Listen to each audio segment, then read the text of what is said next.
Hey everybody, what's up? My name is Tim Hart, branch manager of VanDyk Mortgage here in Fort Myers. Going to be talking to the self-employed borrowers, the commission borrowers. I think we can include them as well. Today, we got some tips for you. And to bring the tips home, we have from Southwestern Consulting, Marjorie Dudley. Marjorie, how you doing? I'm fantastic. How are you, Tim? I'm doing good. I got to admit, I'm pretty proud of myself on the first name, Marjorie. You nailed it. You nailed it. I did. I answered to Marge. Marge. I answered all the things though, so it's totally fine. But you did amazing.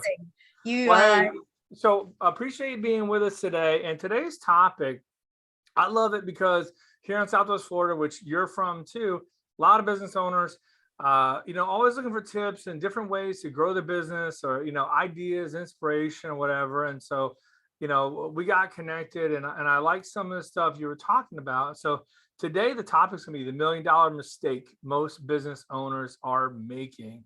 Does that sound fun? That sounds fun. Let's fix that mistake, right? Yeah, let's fix it. Hey, but before we do fix it, okay, give them the lowdown on you real quick, if you don't mind.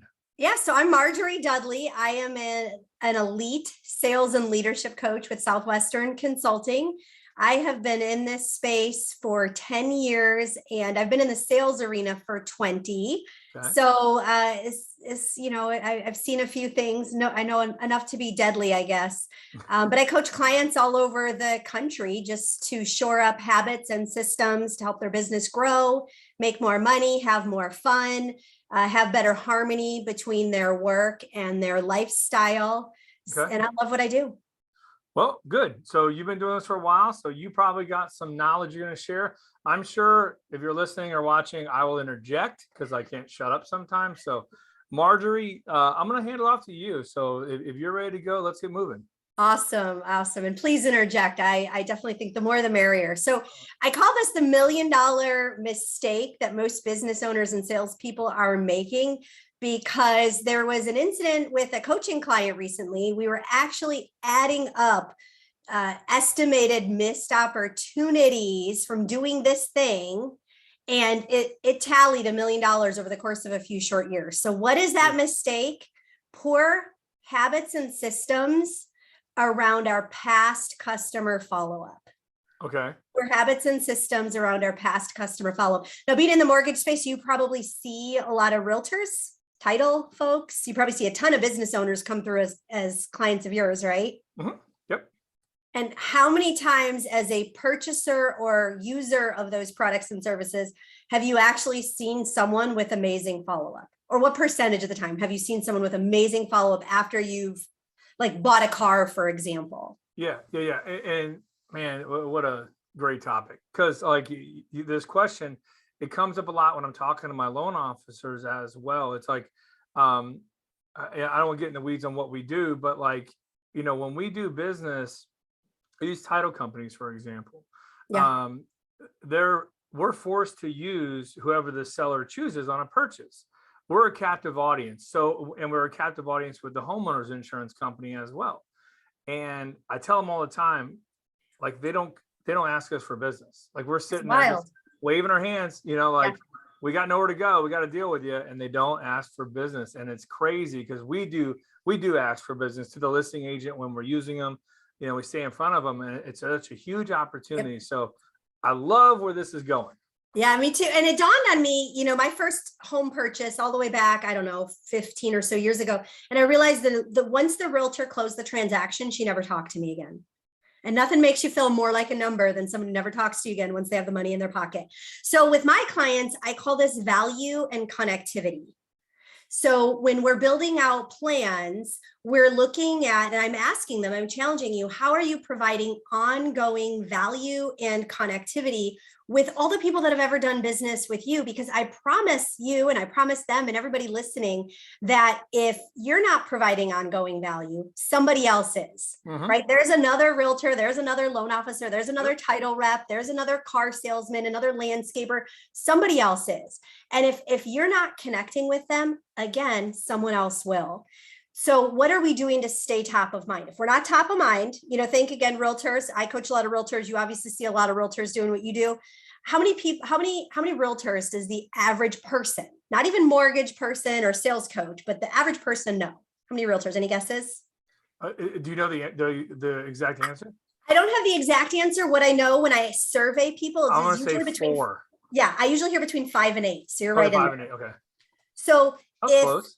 yeah, you're right in there. And I mean, again, if we need like, who are those people that do the big studies all over the country? We need them to come in with the exact number. But when I survey people, like I just ask, friends or whoever, it's always a high number. And so if you're somebody who closed a significant transaction or even a smaller but repeatable transaction with someone, then they know 5 or 6 other people coming in right behind you who do exactly what you do. I've done workshops with realtors and I'll ask them, what is like the biggest pain you have? They're like, oh, when a family member or friend uses another realtor besides me.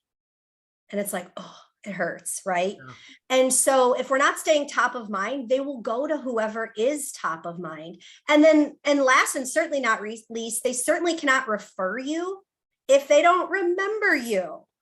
And contrary to popular belief, just because you know really well what you do does not mean your cousin knows really well what you do, even if you feel like you've told them 20 times. So we have to continue to provide this value and connectivity. We have to continue to stay in front of these people. And it literally is $1 million of revenue over the span of a few short years. And I'll even go through the math with you if you're a math nerd about some of this stuff. But if I pause real quick, I mean, in our business, in the mortgages, so like the numbers from a certain company I know that one of the things they preach is past client database calls, and their stats are for every 100 closed loans in the mortgage space. Sure. Every 100 closed loans, you should be getting 1 closed loan a month from that 100. And in our business, one extra loan a month for 100 clients, that's a lot. Huge. That's a lot of loans a year. That's a big increase. So yeah. And your stats are similar to mine because I tell clients about 15 a year. So okay. That's right about, and it varies again based on the quantity of past clients. Obviously, someone with a year's worth of past clients is going to be in a different space than someone with 15 years. But it's huge. And there's a couple of key takeaways that I'll dig further into as we go through this. But the things that I want people to think about when they're trying to correct or improve on or close the gap on this $1 million mistake is really there's 5 steps to action. Firstly is just identifying a regular follow-up schedule. A lot of times it doesn't happen because we just never took the 20 or 30 minutes or the hour or maybe 2 hours to think through what should my past client follow-up schedule look like. Mm-hmm. We just didn't plan. We failed to plan. What's that old adage? No, definitely. I don't know, Henry Ford, if you fail to plan, if you plan, I don't know, whatever, you know what I mean? You plan to fail. Yeah. Yeah, thank you. See? Yep. Yeah. And then we had one time where a mechanic I knew, I thought it was so cool. And it's one of the few service providers I've seen that does this sort of thing where, hey, here's my truck, here's the mileage, here's, all the work you already did on it, whatever. And then they put all that information into their own CRM and it will text me, hey, time, it's been whatever, thousands of miles, Brilliant. Time to get your oil change again. Hey, it's been X amount of miles, time to check those tires, bring it, like the system knows, like, when to remind me, and they have it all automated and it does. Huge. And I bet you go back to them. So my husband just had to get some tires changed out and he called Tuffy. They were in our church bulletin and he called Tuffy. They got him in, did the job. And then a week later, we got a handwritten thank you card. I mean, are you kidding me? Like you can bet. Yeah, amazing. Here for buyers. So shout out to Tuffy, but it's huge and we will definitely use them again. And it's even more special. Like, emails are super easy. I'm appreciative of emails, but knowing that someone, and I even inspected, I was holding it up to the light. I'm like, did they use one of those services that just looks like it? No, handwritten. So I was mad impressed. I thought that was so flippin' cool. So, again, plan your schedule so that we can actually take some action. The next step is just a mix of mediums. So you referenced texts. I talked about handwritten notes, phone calls, It could be events, it could be cards. There's a lot of different, a mix of mediums, because a lot of times people will think, and I see this again in particular with my mortgage and my real estate clients, because they have really robust CRM. So they go, oh, I plugged their email into my CRM. They get 3 things a year, or they get a monthly newsletter. And I'm like, no. If it's coming from your CRM, do you know this? If it's coming from your CRM, it has to have an unsubscribe button. If it has an unsubscribe button, the smarter email, like the Googles of the world, actually filter those out into a, like, Spam folder. So that's not even hitting the way it used to hit. So yes, still do those things, but consider those things gravy. This is not what I'm talking about here, although it's better than nothing, but this is not what I'm talking about. I'm talking about an actual email that's like, hey, Tim, how's it been? What's going on? Really, truly checking in with them, and mix the medias. Then, or mediums. The third step is actually to engage and ask questions. And I'll dig into what I mean by that, but we can't just say, hi, Tim. I mean, again, better than nothing. And that's a huge improvement for a lot of folks, but I want to know how you're doing. You know, you close loans for folks, you work with realtors who get people sometimes in their first home or their dream home or their forever home or their downsizing home or their grandkids home. It's like, hey, I know you bought that home for the huge yard for the dog. How's it going? Are you loving it? You know, like, engage with them, be personal, and then continue to learn their new pain points, right? Their new challenges and their new situations, because the reason they got a loan from you or purchased real estate from you or got their car fixed or bought a car or did whatever 3 years ago isn't necessarily where they are today. So let's kind of stay up on things that are relevant both to them and to us. And then lastly, we have to ask for the repeat business, and we have to ask for the referrals. I see you shaking your head. So obviously that's something you've preach it nonstop. We talk to people. Do you have anyone that we can pre-approve today to buy a home? You know, hey, do you have anyone that we can pre-approve to buy a home? Do you happen to know anyone we can pre-approve to buy a home? Like, you know, we say it all the time, because you have, it's, you know, you hear realtors talk about, and by the way, we're talking about realtors a lot. It's because we're both in that space, right? Yeah. But like, you'll hear them mention all the time, don't be a secret agent, you know, let them know what you do, man. You know, but back to the calling of the past clients is the one thing, not pushback, but like what's not the opposition, when people don't basically don't want to do the resistance. Yeah, the resistance would be a perfect word for it. It's, I don't know what to say. You know, like I don't know what to say, or it's been 3 years. I've never called them. I feel like a weirdo now, starting now, you know, and head trash for sure. How do you answer? I mean, I know how I would, but how do you answer those two things? Yeah, great question. And I do hear that. Surprise, surprise. A former client of mine, John, I won't give his last name or anything, but he had that exact same fear. And the first thing was just to get out of our own trash, like our own head trash. Firstly, we're just humans talking to humans. What would you do if you thought of a friend that you hadn't talked to in 3 years? You'd go, hey, Tim, holy cow, how has it been 3 years? My time flies when you're having fun. What the heck have you been up to, my man? Like, what's going on? And you'd be real. You'd address, like, I cannot believe it's been 3 years. So I coach this individual just to be real and human. And in some ways, like, maybe even apologize. I have just, man, I've let my staying in touch game slip, but I am so thrilled that I caught you for a few minutes. How you doing? Hey, it's been a crazy time last few years. I missed out on calling you. How you been? Been all right? Just checking in on you. Like, it's that easy to say, right? Yes. Yeah, but we get all up in our head about it's weird.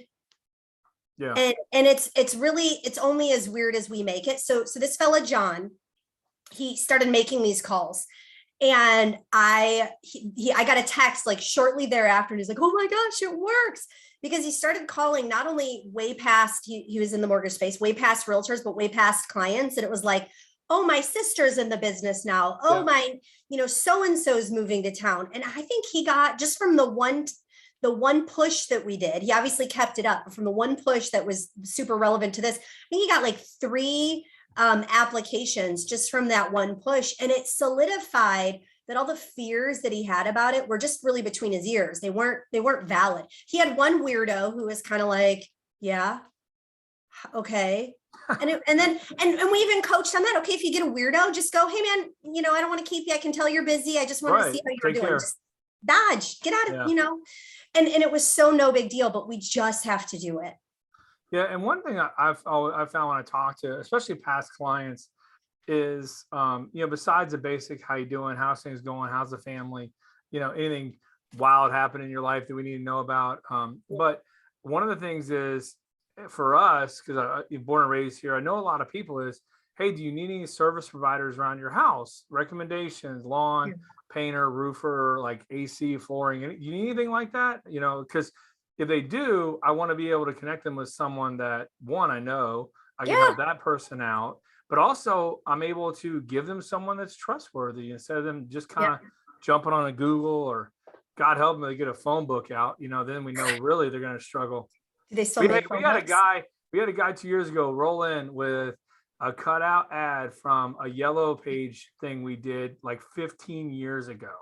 Kicking it old school. We were so floored. It was like one of the greatest things ever. Like, he walked in with that thing. I thought it was awesome. Yeah, that was great. And we're not, like you said, we're not bagging on realtors. This is if you own a business, if you are in commission, like my car guy, I was, again, doing what I do. I was so annoyed. I'm like, I walked in and in about 30 minutes, I had purchased a car. I was the easiest sale he ever had. I needed a car. This is a few years ago. This is back in Oregon. Purchased a car. It was the easiest sale he ever had. And not once did he ever touch base with me.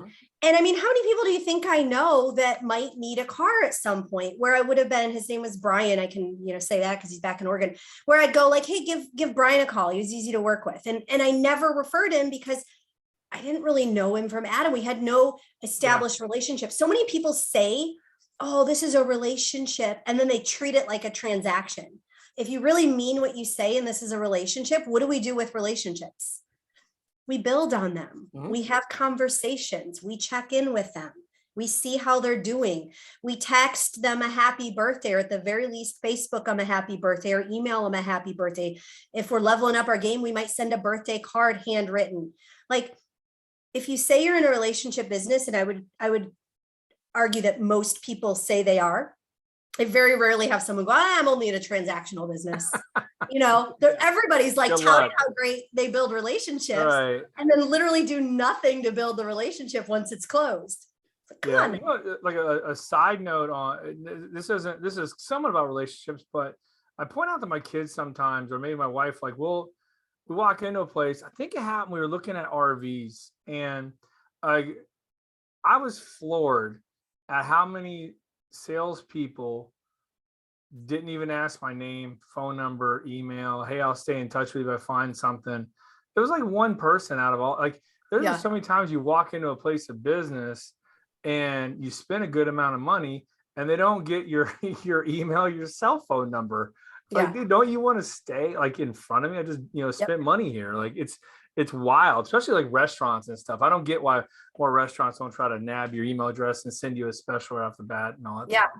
And how easy is text? Like, I don't love my email because I get so many things through Gmail. Right. I just, but like text, I actually opt in to all the dang texts because I want to see what people are doing. I love it. There's actually 5 things. Like, if we stay in good touch with our past clients, and or in certain instances, our current clients, but we don't actually, maybe we sold the business, but we're not really servicing the business ongoing.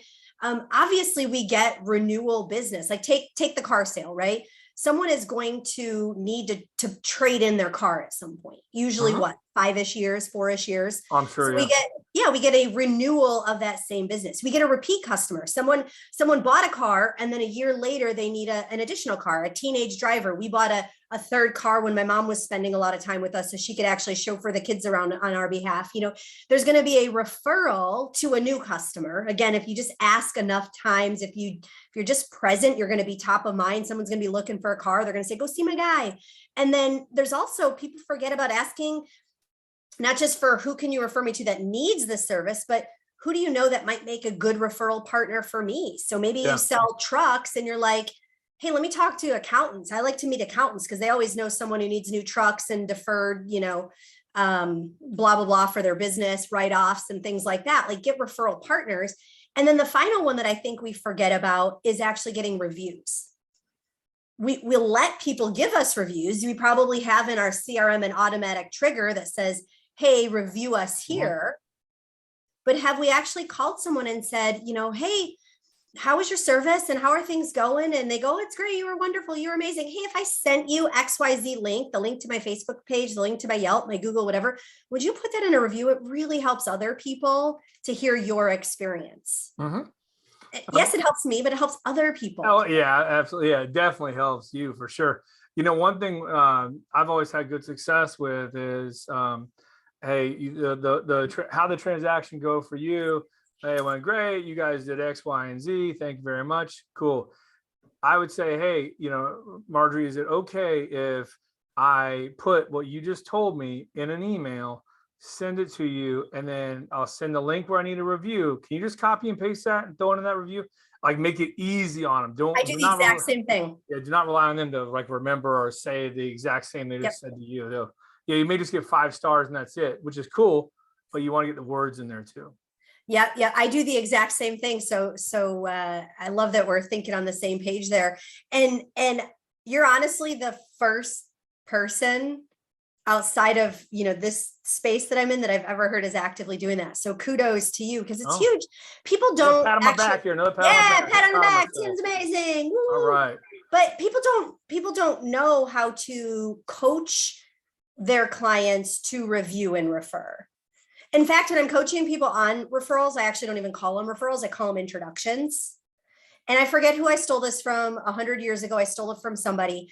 But I was hearing the analogy that if we were at a backyard barbecue, like let's say we're at a backyard barbecue and actually my neighbor is a realtor. And so I invite you over and I got my neighbor over here, Anthony, and I go, hey, Tim, I want to introduce you to Anthony. Yeah. I feel like you guys are in the same space. You're both here in the Fort Myers area. You guys should know each other. Like, I wouldn't let me refer you to Anthony. I would introduce you because that's what normal humans do. So that's again, true. We put all this pressure on ourselves that, oh, it's a referral. And then inadvertently, we're putting pressure on the client to refer. And they're like, oh, I don't know if they need you. Well, I don't know if they need me either, but would you be willing to introduce me?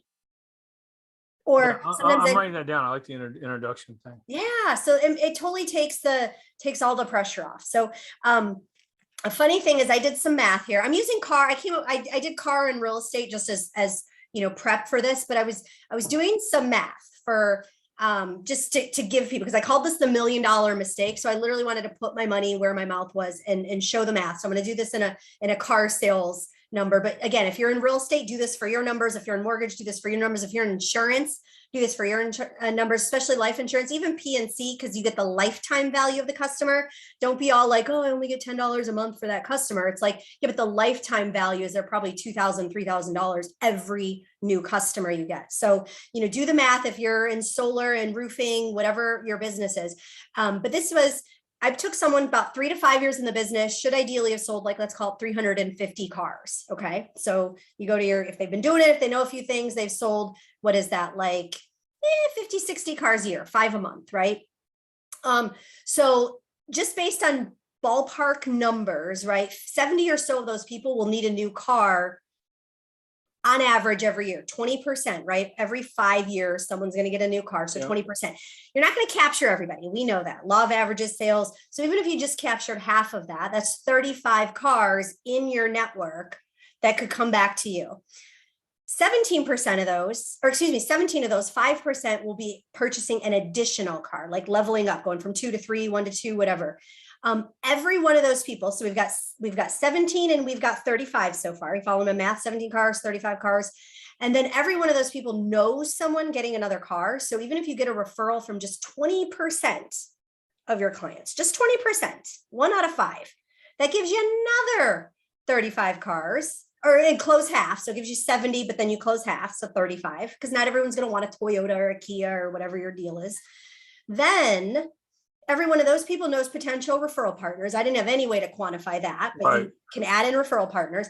And then every one of those people also, let's say 80%, 80-20 rule, Pareto principle, 80% of those are happy enough that they're willing to write you a referral if you do the Tim technique and you make it real easy for them, right? You give them the link, you capture the verbiage and you go, here, copy and paste, whatever you need to edit. So you'll get, a bunch of referrals. But just in this math alone, for this person with a 350 car history, that would give you 87 additional cars in addition to any new business that they bring in. So if you make $1,500 a car, right, give or take, some are going to make way more, some are going to be less, whatever. That's $130,000 extra a year just by employing this.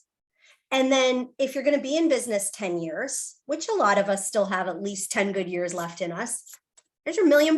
It's literally $1 million just having good follow-up. I have a friend in town who her car person that she had actually introduced me to, because I was asking her who the best salespeople that you know. And she said her car person makes sure to send her a personalized text message every year on her birthday. Even if they don't talk any other times in between, she always gets a birthday text. He's known for his birthday texts. You think this guy gets a lot of repeat business? I'm sure. Like, heck yeah. So what can we do to stay in front of these people? And you can do the same math with real estate or whatever your business is, but it will be $1 million over the span of, for some of us, a couple of years, for others of us, maybe the lifetime of our career. Yeah. But hey, I'll take it, right? Yeah. So, I mean, that's awesome stuff. Great content. And basically all boils down to stay in front of your past customers. Right? Yeah. Stay in touch. Yeah. And it's not rocket science, right? Nothing we said here is like, splitting the atom or landing, people on Mars. But how many people do we come in contact with? How many services, how much furniture have we bought? How many cars, how many other things have we bought that are, small, medium, big ticket items? And we've never actually had one person check in with us and go like, how you doing? How's it going? Who do you know? So can I elaborate on the 5 steps to action? Sure. Okay. So we talked about the first step being a follow-up schedule. So to boil that down, the essence of this is run a report if you have a CRM. If you don't have a CRM, take a Saturday and go through your cell phone or go through, try as your best possible way to collect all your past clients. And then the part of that is segment them. So not all past clients are created equal. So we're going to do a little triage here. You can segment them on size. You can segment them on how time that it's been since the last time you worked with them. You could segment them on importance or any number of things, but segment them. And then just give some thought. Don't have 10 segments. We're talking like 2 to 5 segments.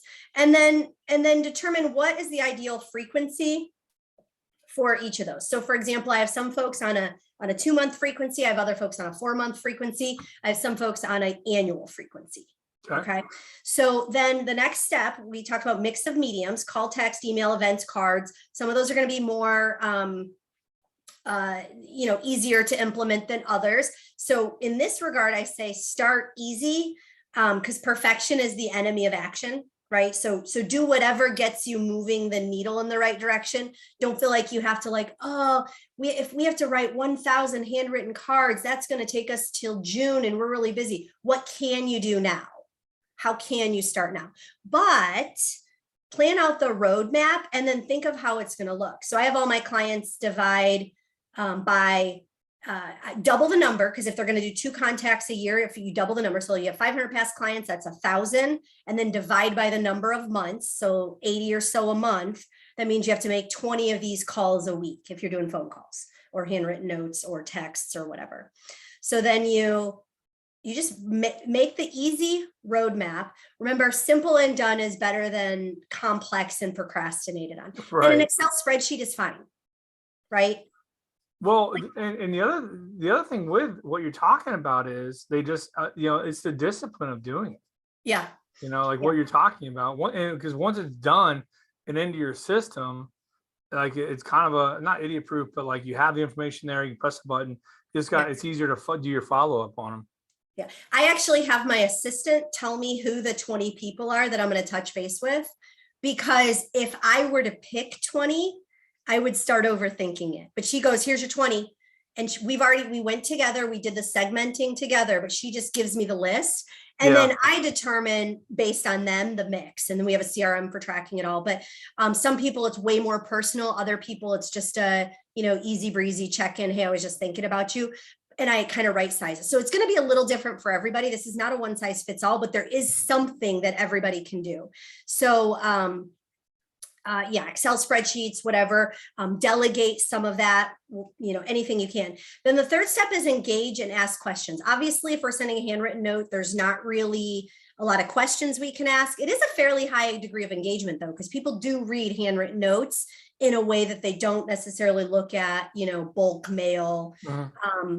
And even emails, it depends on the person. Sometimes email's awesome. Sometimes email gets lost in the shuffle. So that's why I'm always a fan of like varying it to some extent. And I will add just a little point of note. Generally speaking, the easiest is the least effective. So if it's really easy, it's usually not as effective.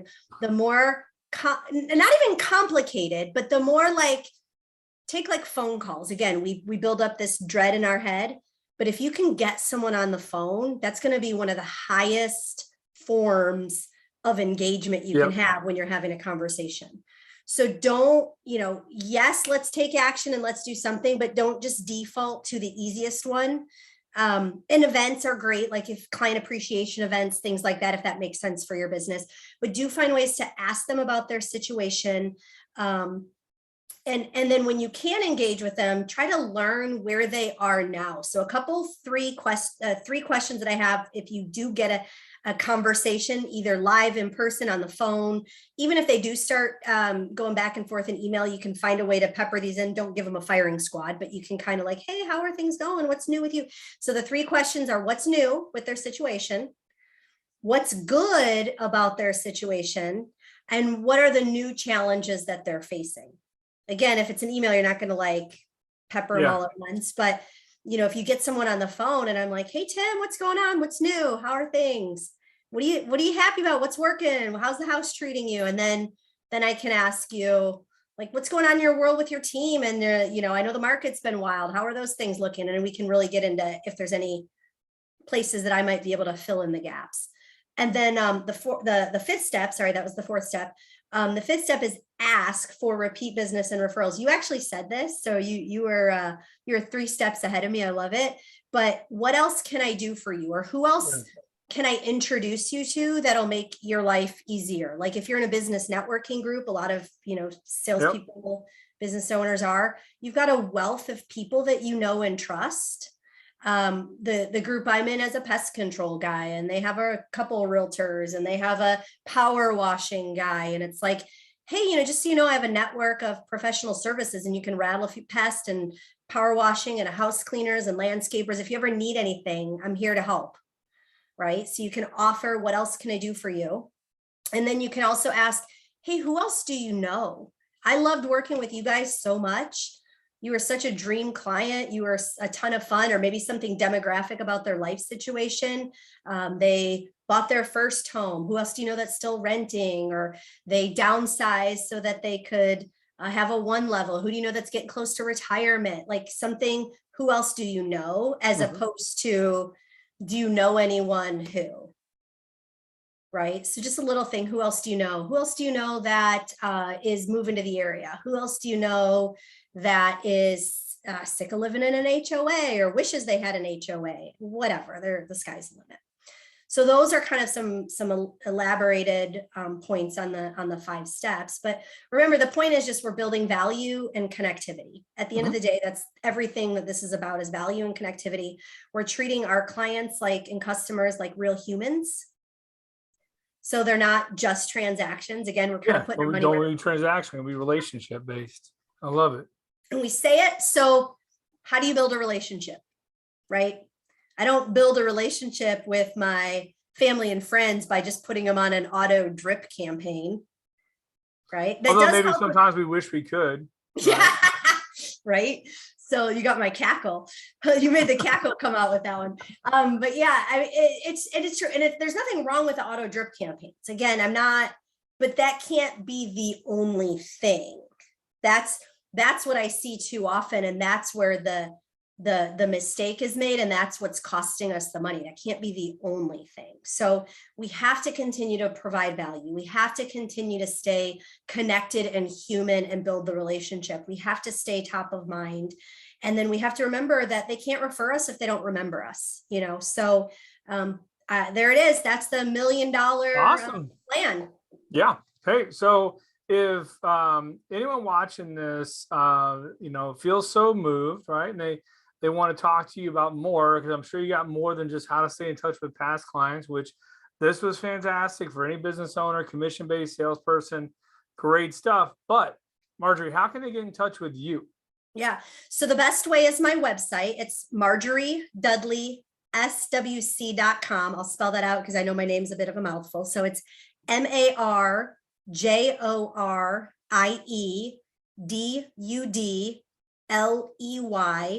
SWC.com, and that stands for Southwestern Consulting. So that's the best way you can see me. You can even request a complimentary conversation or sales training in your office or via Zoom. I do those for businesses with sales teams Cool. of 3, 4, 5, 10, 20, whatever. And you can ask all your questions there and get a hold of me that way. That's the best way. Thanks for asking. Yeah, no, I appreciate it too. What socials are you active on? So not as much social for my business. I do have a website, marjoriedudley.com, yeah, which has some of my musings. You kind of see my writing style. I write a lot like I talk.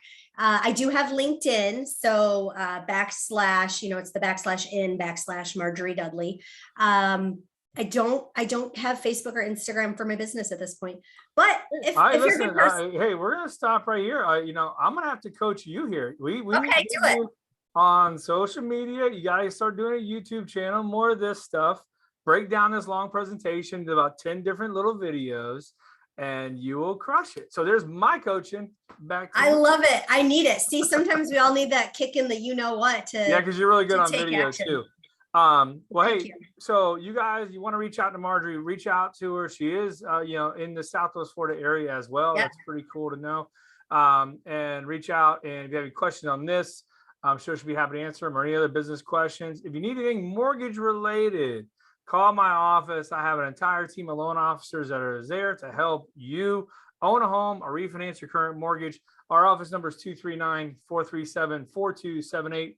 Make sure, listen to this part if you're still here. Share this with a business owner or commission-based salesperson.